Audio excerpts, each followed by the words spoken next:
Okay, characteristic finding हमारे पास क्या है, जो मोस्ट करेक्टरिस्टिक फाइंडिंग है कि ये अगर मिल गई तो पेशेंट डीआईसी का है, वो क्या है, D dimers. If D dimers is positive तो कंफर्म्ड है कि ये डीआईसी का पेशेंट ही है, ठीक है।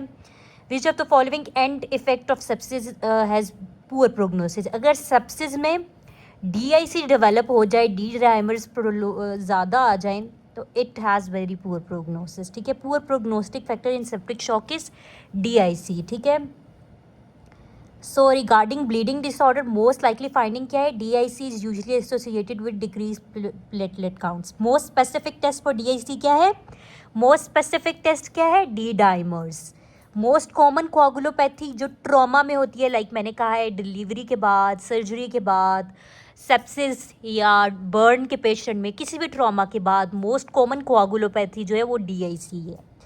सेप्सिस आमतौर पे ग्राम नेगेटिव सेप्सिस हो तो तब डीआईसी डेवलप होता है, ठीक है, एंड ब्लीडिंग रहती है, ठीक है। सेप्टिक शॉक का सिनेरियो है, पेशेंट को ब्रूजेस और अगर एक पेशेंट सेप्टिक शॉक में है, अब उसको ब्रूजेस डेवलप हो रहे हैं, आपने डी डायमर्स कराया, वो रेज्ड आया, तो पॉसिबल है कि patient disseminated intravascular coagulation DIC में चला गया। बर्न पेशेंट है, फीवर के साथ है, बीपी उसका लो है, हाइपोटेंशन और ब्लीडिंग हो रही है, डी डाइमर्स कराएंगे, वो रेज्ड आ गए तो मतलब डीआईसी है।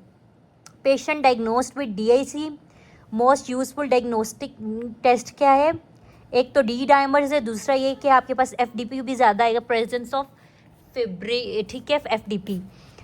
एक पेशेंट अंडरगोन स्प्लेनेक्टमी, अब उसमें एपिस्टेक्सिस है और मल्टी यानी कि ब्लीड कर रहा है और multiple petechiae over the body है, PT aPTT prolong, bleeding time prolong, D dimers raise क्या है, डीआईसी, ठीक है। Okay, then we have scenarios of ITP. We will discuss it in the next video.